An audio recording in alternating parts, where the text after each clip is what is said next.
Of all the animals in the world, there are some that really stand out. That we think are special. We find them undeniably, almost unbearably cute. Millions of us watch these animals online. But behind every feature we love so much, that big round head, surprising sounds, super cool, or those wide eyes, is a secret survival strategy. I'm Gordon Buchanan. I've filmed our favourite animals all over the world. Now, I want to discover the hidden biology of these animal superstars. Why this sweet face hides a deadly secret. Why hummingbirds snore. And penguins waddle. Behind every appealing animal is an incredible story. And I'm going to reveal their secrets.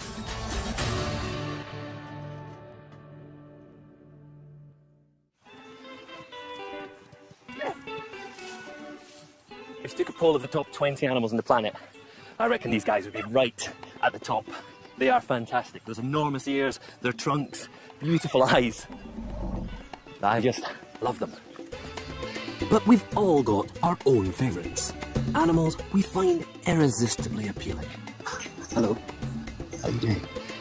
Sometimes we fall for the sounds they make. Is that an invitation for me to tickle you? It is. It is. Others move in ways that delight us. But often, it's simply the way an animal looks that makes it so compelling.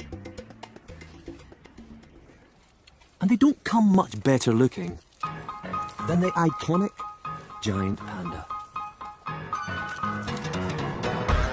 Famous as a symbol for conservation and for its sneeze. Maybe you were one of the 200 million people that watched this online.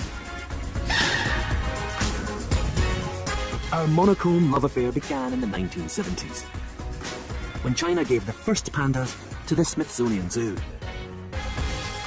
And just last year, their newest baby had over 2 million visitors, all desperate to get a glimpse. I've come to meet the little crowd pleaser. Hello, Bao. You really are the most adorable panda in the world. Pandas really have to be one of the most recognisable animals on the planet, and arguably one of the best loved. They are an extraordinarily good-looking animal.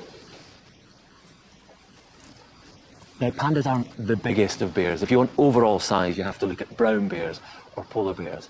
But look at the size of that head.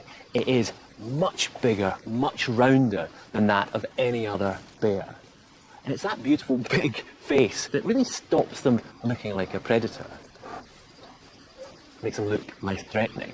And when you look into the face of a panda, you don't feel any threat at all.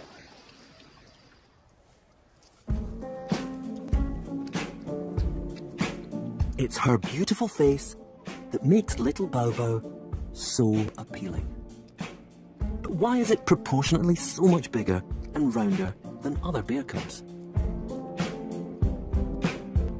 Pandas are classed as carnivores. They have the teeth and claws of meat eaters, but they don't act like carnivores. Around 5 million years ago, pandas actually lost the taste for meat. They switched to the food source that was most abundant. A sensible choice, you'd think, except a stick of bamboo has barely any calories, especially compared with a hunk of red meat.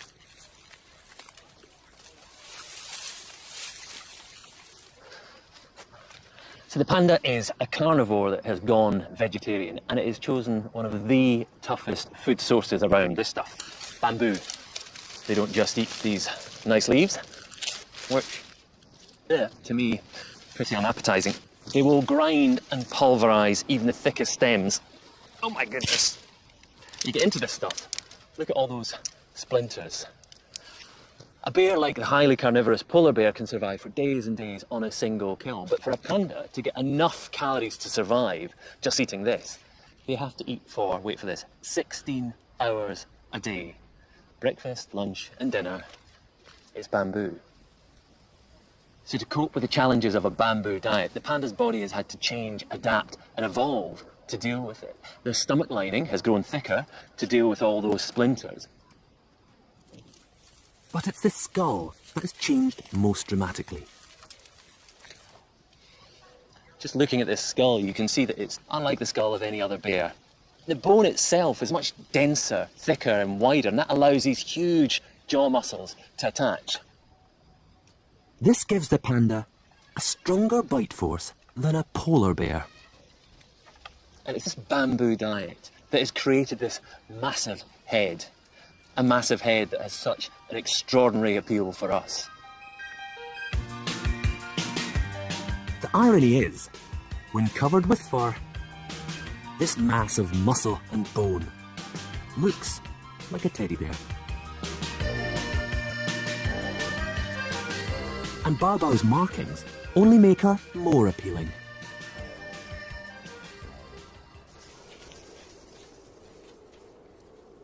In the wild, the eye-catching black and white actually breaks up the panda's silhouette in the snowy forest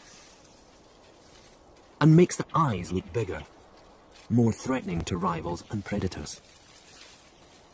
But the illusion has the complete opposite effect on us.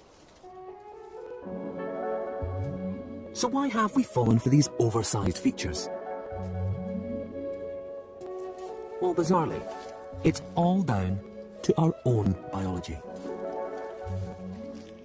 Big eyes trigger exactly the same emotional response in us as when we see the panda's oversized head. And that's really because of the way that we respond when we see our own babies.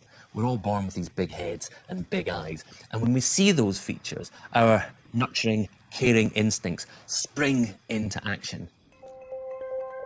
At the sight of Bao Bao's big, baby-like head, blood rushes to our midbrain, part of the brain's pleasure centre. A flood of dopamine is released, one of the hormones produced when we fall in love. This chemical reaction creates emotions. It's what makes us go all gooey. Psychologists call it the cute response, and the cute response is so powerful, primitive and deep-rooted that it can be triggered when we see those features in other species, in animals. Our love of the panda is down to our evolutionary hardwiring. We just can't help it.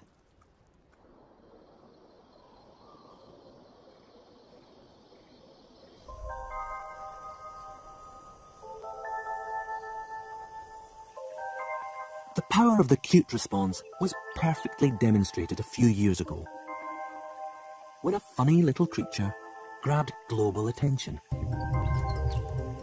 But I warn you, it's not as sweet a story as it seems. A video of a ticklish slow loris took the internet by storm. 6 million hits. We couldn't get enough of this wide-eyed little gremlin. For loris expert Anna Nikaris, the overnight celebrity came as a bit of a shock. Slow lorises are very rare in the wild, and so until about 10 years ago, hardly anyone had heard of a slow loris, and then they became one of the most popular animals on the internet. For many people, a slow loris is a quintessentially cute animal. Its head is like a little round ball on top of a round body, and it's just got a really sweet, innocent, cute face. But like the panda, it's the loris's biggest feature that makes it so appealing. Its huge eyes. They send our acute response into overdrive.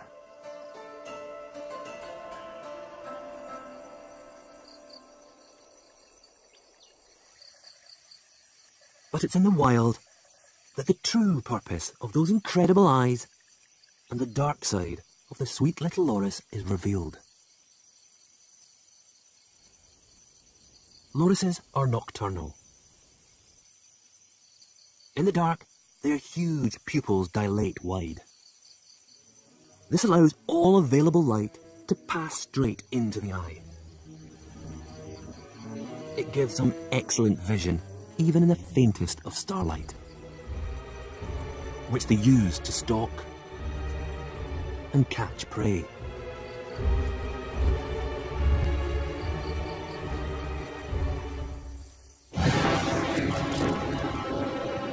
They may look really cute, but when they grab their prey, they're very vicious, and the first thing they do is shred its head off, and very proudly they lick it like a little lollipop and eat the entire thing, all the wings, all the bones. And their appetite isn't limited to insects. This loris has set its sights on a roosting bird.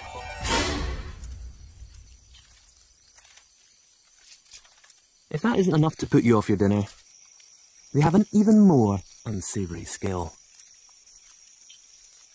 What strikes one most if you see a slow loris is that they have a long back with a dark stripe. And when they climb, they move like a snake. Their spine moves in an S shape. And if you try to catch one, they hiss at you just like a snake. They raise their arms above their head and they form a hood above their head like a cobra. Because the internet cutie is the world's only venomous primate. Lorises secrete an oil from their elbow, which, when mixed with their saliva, creates a deadly cocktail. We know people who've lost half a limb, who've lost fingers, people who've nearly died, and people who have died from their bite. So it's an animal you don't want to mess with, despite the fact it looks so appealing. So probably best not to tickle one then. In the case of the slow loris, our instinctive acute response is actually misleading us. We see those big eyes, we imagine the loris is completely harmless, we want to care for it, we even want to own one as a pet.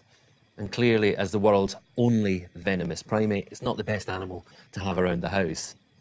It's illegal to buy lorises, but the demand is so high caused by these videos that lorises have become extinct in many of their jungle habitats.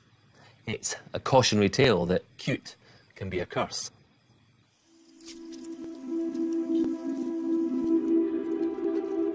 Oversized heads and big round eyes push our biological buttons. But the power of the cute response doesn't stop there.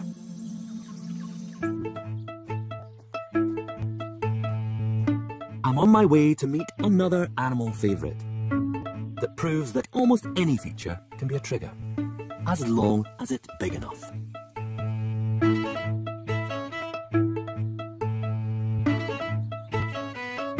This is a fennec, smallest member of the fox family, weighing less than a bag of sugar. But it's not its size that's made the fennec famous. Those are.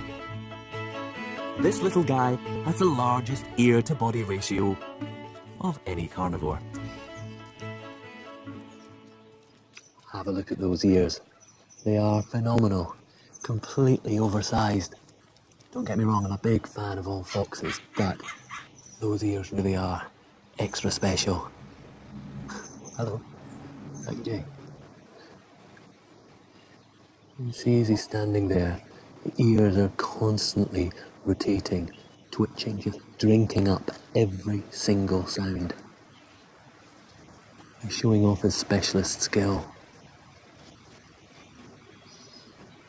And fennec foxes are incredibly sweet looking, but they're also a very efficient hunter. And those ears are the tools of their trade.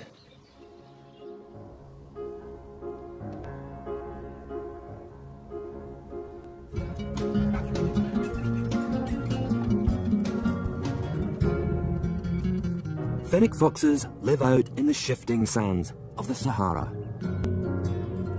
In miles of open desert, finding anything to eat can be difficult.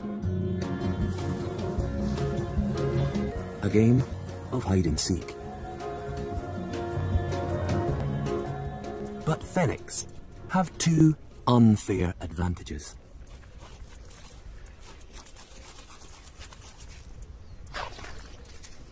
Those huge ears act like amplifiers. They gather all the sound and channel it towards the inner ear. Their hearing is so pin sharp, you can hear things that I can't hear. And it's said that they can hear a mouse's heartbeat underneath the sand. Quite incredible. Okay, perhaps you might expect excellent hearing from a set of ears that big. But they have another, even more specialised role. It's not unusual for the temperature to reach 50 degrees in the Sahara. Too hot for most small mammals. But the fennec fox is different, aren't you? You can actually see when I hold him against the light, you can see the blood vessels through his ear. The skin is so thin that the heat from the blood is lost into the air.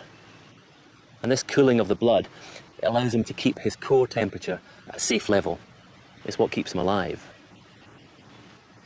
So in fact, each ear is a radiator, which is a critical survival tool for this fantastic desert-dwelling animal.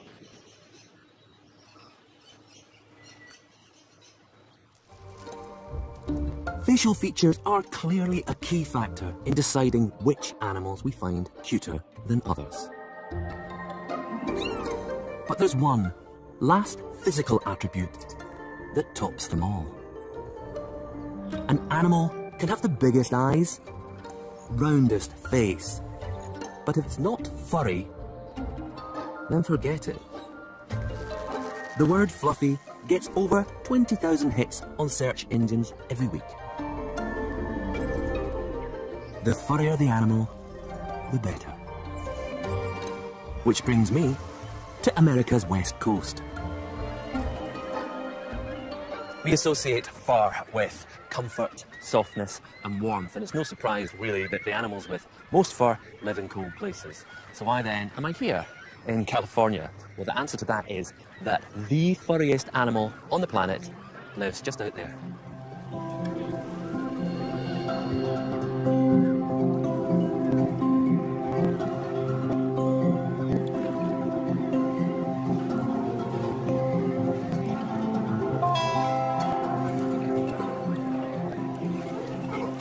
Whoa! Okay, there we go. Just in front of me, I can see the faces of what I'm after. Sea otters. They have to be the most charming animal on the water. I mean, just look at them. That lovely round face, long whiskers. That one's looking a bit slick with all the water. So there's another one that's fluffing itself up a bit. I've got round about 5 million hairs on my body. A sea otter has up to 800 million hairs on its body. That's round about 1 million hairs per every square inch. That is an astonishing amount of hair, and that's what makes sea otters the furriest animal on the planet.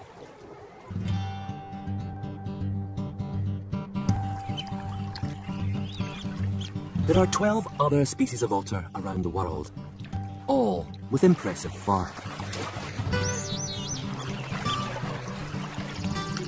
But it's not nearly as dense as their Californian cousins.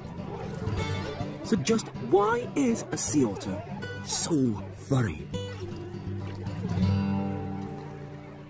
Sea otters spend 95% of their lives in the water. The ambient temperature is really quite warm, but the water itself is quite chilly, maybe around about 10 degrees. If I fell in there, I probably wouldn't last that long. Other sea creatures like sea lions, walruses, they've got blubber. It's this thermal layer that protects their bodies. Sea otters don't have the luxury of blubber, but what they do have is fur. Lots and lots of fur. What we see are the long, tough guard hairs. They provide a barrier, but aren't completely waterproof. Below is the otter's secret weapon. A dense, soft underfur. By rolling, rubbing and fluffing, they push and trap air in between their fur fibres, which stops cold water ever reaching their skin. But a sea otter's coat is more than just a dry suit. It plays another fundamental role in their survival out at sea.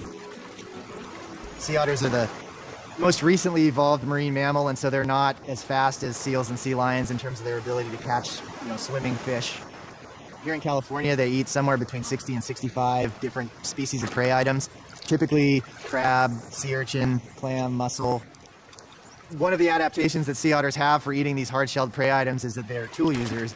In some cases, it's as simple as picking a rock up off the bottom of the ocean and cracking clams or mussels. But in other situations, it can be much more complex. We've seen otters that use things like bottles as either a hammer or an anvil. They might bang hard-shelled items against docks or boats. Clever stuff. But what's truly ingenious is how the fur comes into play. Using a tool in the middle of the ocean would be almost impossible, but all that trapped air makes the otter buoyant, and its stomach a floating work surface, from which they can consume up to 25% of their body weight in one day. So keeping this fantastically useful fur in tip-top condition is crucial. This pup will rely on Mum to keep it warm, dry and afloat until it learns to groom for itself. But sometimes babies are orphaned or abandoned, and Carl and his team are called in. At the Monterey Aquarium Sea Otter Programme, Carl takes in pups as young as a day old. When we get a stranded pup, all we're trying to do is basically rehydrate the pups, start them on a bottle feeding formula.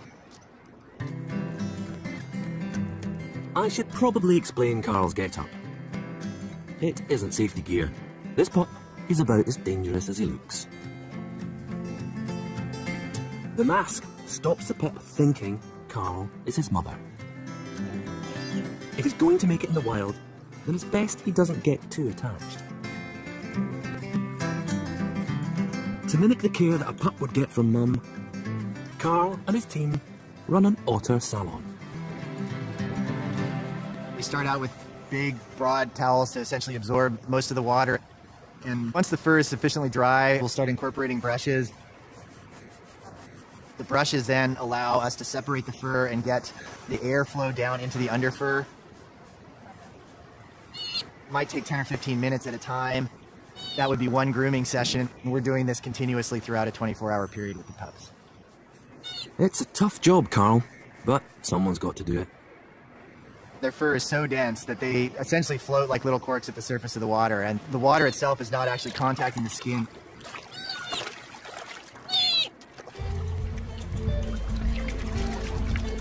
By the time he's released back into the wild, the pup will have learned all the skills he needs. And his incredible fur will help him survive life as a wild otter out in the bay. For the panda, loris, fennec and sea otter, supersized features are vital. They will allow them to live in very different and challenging environments, to find food and keep their body temperatures in check. But appeal isn't always just about looks. Sometimes it's the way an animal behaves that makes it a favourite. Elephants don't have big forward-facing eyes. They're not furry. They're hairy but not fluffy. And I'd argue with anyone that says this isn't cute. So something else is going on here. Something else is triggering the cute response. And I think a lot of it is to do with that nose.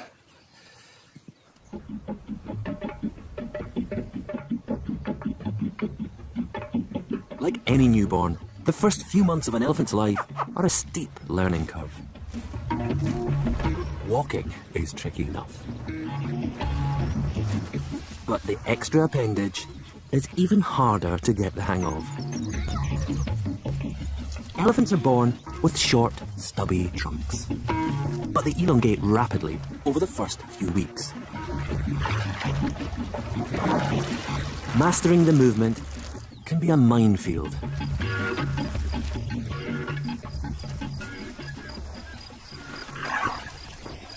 Baby elephants aren't born trunk trained for the first few months. An elephant's trunk has a mind all of its own. And to watch a baby elephant learn to use its trunk has to be one of the most endearing things in nature.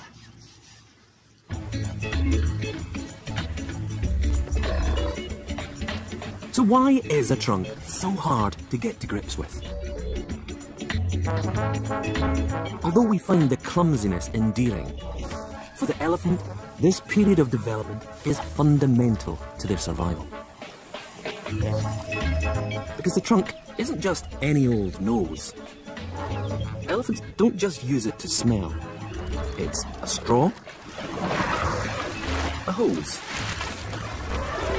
a snorkel, and utensil.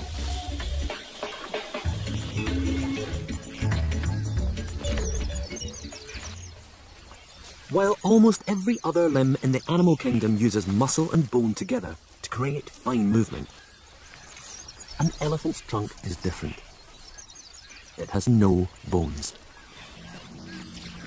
Instead, muscles alone have to stretch, contract, work with and against each other. It's called a muscular hydrostat. Your tongue is another example. Tongues use 8 muscles. But for a trunk to perform all the tasks an elephant needs, well, it takes just a few more. I've got just short of 650 muscles in my entire body. An elephant, in its trunk alone, has up to 40,000 different muscles. And it has to use each of those muscles in different combinations for different tasks. Makes learning to ride a bike look really rather easy. Getting the muscle combination right is all about trial and error. It takes practice to master the movement of the most complex and useful nose on the planet. By the time an elephant is just 1 year old, they can use that trunk for drinking, lifting, pulling, twisting, even the most precise of movements. So they're really not such slow learners after all. The way an animal moves can be just as appealing as how it looks. Our emotional response is amplified when it's a young animal learning how to get this movement just right.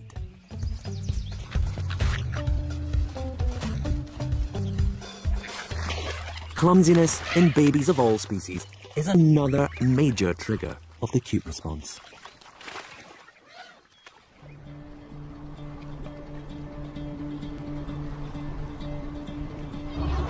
Which probably explains why we love penguins. That wonderful waddle from side to side makes a penguin look just like a toddling baby. But unlike our early teetering, a waddle isn't part of a learning process. It isn't refined or finessed. A chick remains Chaplin-esque through to adulthood.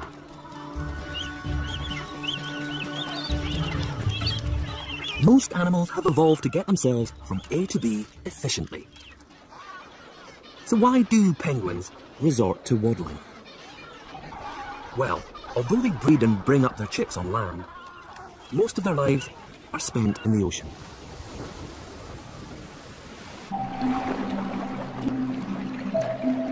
Underwater, they are transformed. Penguins are highly adapted to live in the water. They have that torpedo-like shape that means they can swim very fast, and they actually really fly underwater. Their chest muscles are very large to drive their wings. Their legs are very short, sort of tucked away at the back. They act as rudders.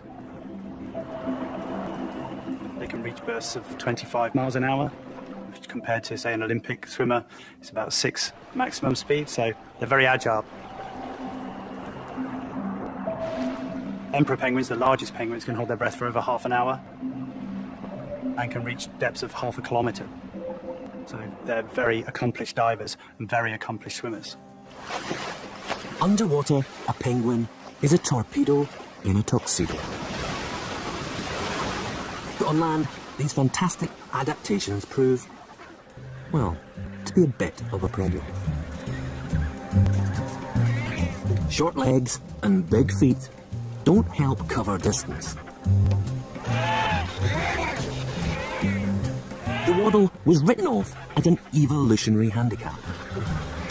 Scientists thought that waddling was very inefficient originally, because if you look at the energy consumption of penguins and they're walking, it's very high. It was thought that the side-to-side motion was wasted energy.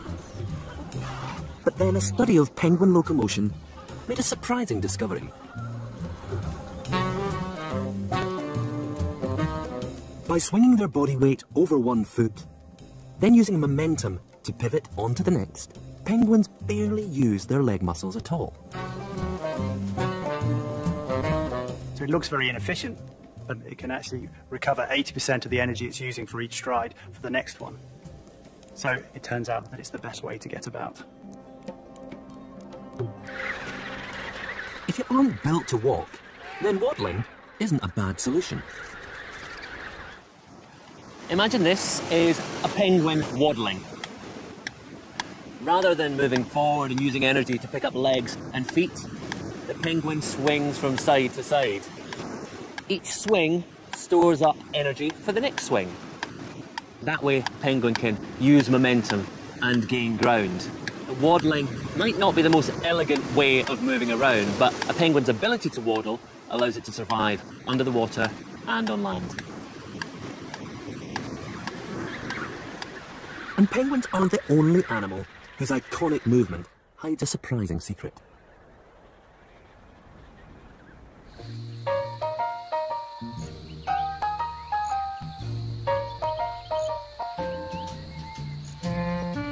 Although summer days in the outback can soar past 50 degrees, you'll never see a hot and bothered looking koala. Scientists have recently discovered that koala's iconic tree cuddling holds the key to survival in the baking heat. While the air temperature sizzles, the bark of a tree can be up to 9 degrees cooler. By pressing the thinner fur of their bellies against the bark, a koala can lose some excess heat and keep its core temperature in check.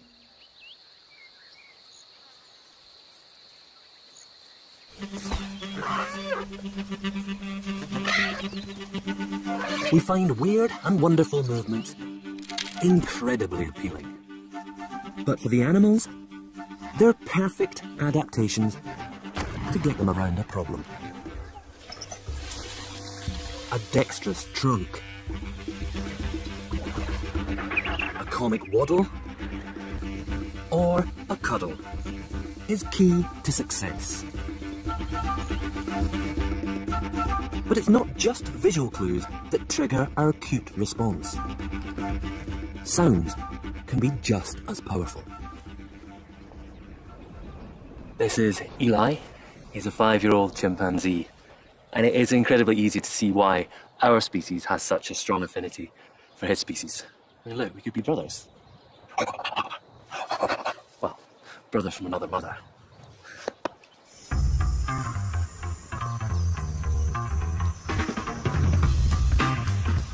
The mannerisms and expressions of apes make them a firm favourite. We are so alike. And there's one particular behaviour, a sound that we share. It's recently piqued expert interest. A troop of chimpanzees is just like any human family. They hang out, play, and they laugh.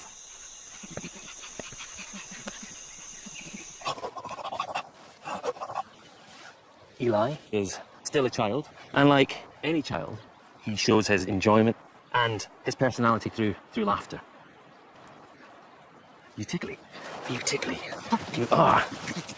If you get the right spot, he really, really enjoys it. Look at you. Look at that face. That's good. I've got you. See? It's really infectious. You see Eli laughing and it makes you want to laugh. And recently, scientists started to take laughter seriously, wondering whether the similarity between the sounds we make might tell us more about our own evolution. We were interested whether we share emotion behaviors with apes, and there were some very interesting cues that indicated that laughter may have deep biological roots. In the name of science, Marina started tickling. She collected footage from chimps, orangutans, and gorillas. We recorded these sounds and used then these sounds in order to conduct a systematic acoustic analysis. When Marina gathered all the giggles together, a pattern began to emerge. The apes furthest away from us on the evolutionary tree, orangutans and gorillas, made a very simple sound when tickled. But tickling our closer cousins, chimps, produced a more complex laugh sound. Due to this matching, we could conclude that these vocalizations that we examined were laugh vocalizations, and that apes produce laughter, and that laughter is at least 13 to 16 million years old. Bonobos, who are the most similar to us genetically, also have the most human-like laugh. Marina's findings show that laughter has evolved with us. You can see when Eli laughs, he laughs like this. So he's using his outward breath and his inward breath.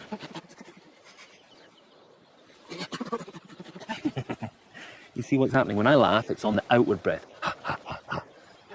And that's something that we do subconsciously, but it's because we can control our breathing, and it's our human ability to control our breathing that has led us to develop speech. So isn't it fantastic to think that we might have laughter to thank for that? You agree? It is fantastic. We find a chimp's laughter so appealing because we recognize it. It's a sound we associate with pleasure. But sometimes more unexpected sounds grab our attention. Like this desert rain frog. Squeaking viral sensation. 11 million hits and counting. It sounds like a dog toy. But actually, this is a sonorous war cry of a very angry frog. Ferocious. And there's another animal who became an internet celebrity by making an even more surprising sound. A scientist in Peru captured this, escaping from the tiny body of a sleeping hummingbird. A high-pitched but unmistakable snore. Hummingbirds are loved for their beauty and speed, but this one was behaving a little bit like a human. The perfect cute response trigger. But was the online fame deserved? Is this bird really snoring?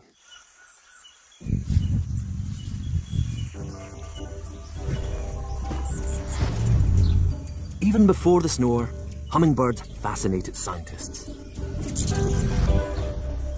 From the day I first laid eyes on them, they appeal to me because they are just such unique creatures. They are the only true species of bird that actually can hover for sustained amounts of time. The smallest species will flap their wings about 60 times a second. Try to move your arm that fast, it's pretty difficult. The smallest hummingbirds weigh as little as 2 grams, which is less than a paperclip. This rapid movement is a lot to ask for such a tiny body. It uses up so much energy that a hummingbird needs to feed almost constantly.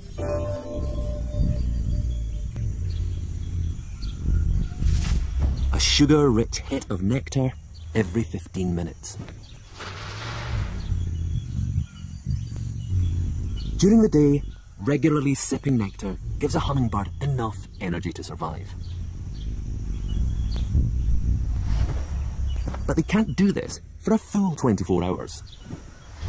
They need rest.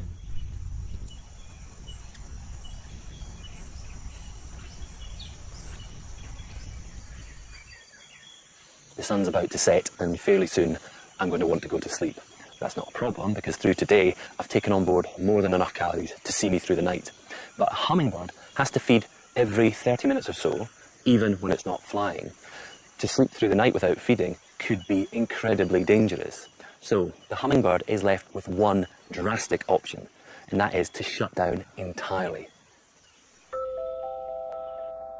Their heart rate drops from 1,000 beats a minute to just 50. Their breathing becomes almost non-existent, using just enough energy to stay alive. It's called torpor. And scientists like Dawn are only now beginning to understand it. Most of what we know about torpor has been learned in the laboratory.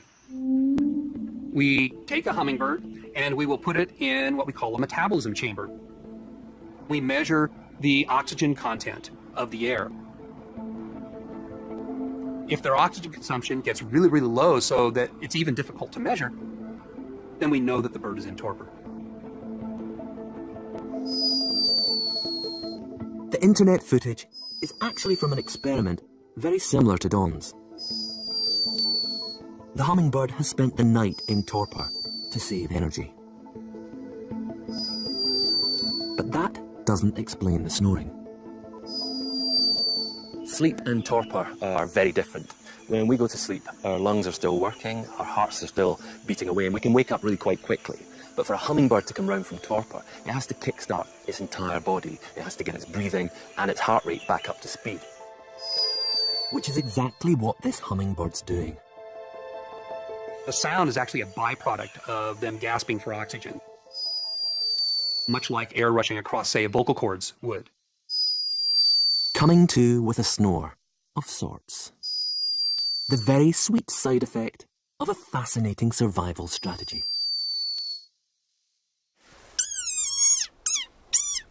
We associate high-frequency sounds with surprise, comedy.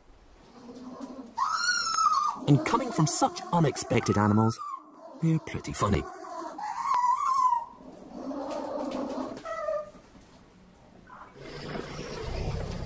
But lower frequencies are proven to be soothing, calming, opposite but equally powerful effects. And it's this soothing quality that has brought us closer to one species than any other. This is an animal that we have an especially close relationship with. Cats have lived side by side with us, sharing our homes for thousands of years. There are an estimated 200 million pet cats worldwide, and over 2 million internet cat videos. I think it's fair to say we're obsessed. They tick all the boxes. Big, forward-facing eyes, furry, elegant movement. But the greatest appeal lies in the noise they make.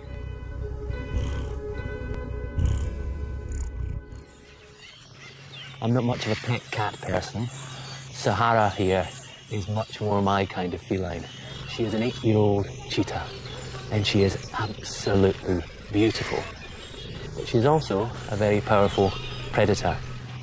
So I wouldn't quite want her sitting up on my lap, but just like a domestic cat, she also purrs. Purring is a way of communicating. It's a way of a cheetah saying, I'm okay, I'm relaxed.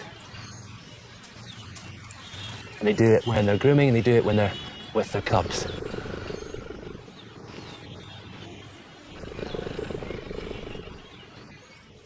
Many cat species purr.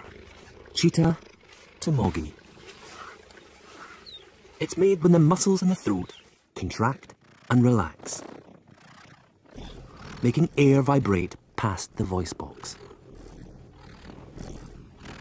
A purring cat is a happy cat, but they'll also purr when injured or unwell. And this is where it gets interesting, because purring uses energy.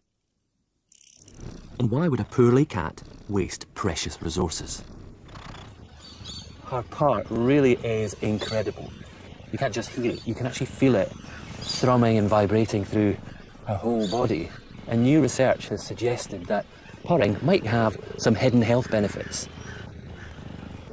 The frequency of the purr is very similar to the sound waves that doctors use to help repair muscle and bone. So, while she's resting, she could very well be giving her body a once-over. It's restoration.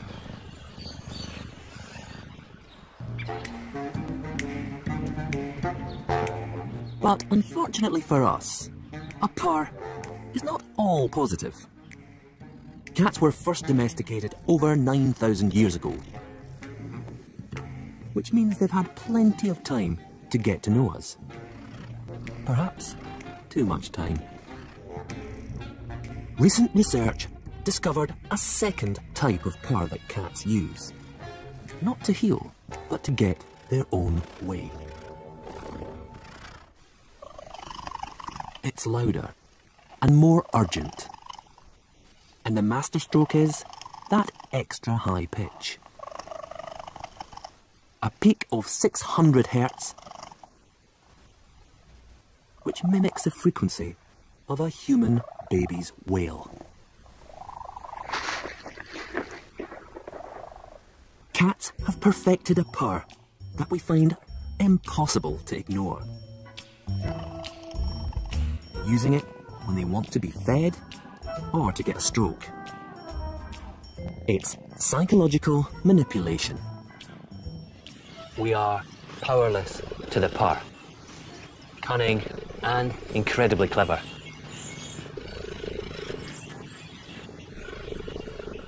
Whether it's a soothing purr,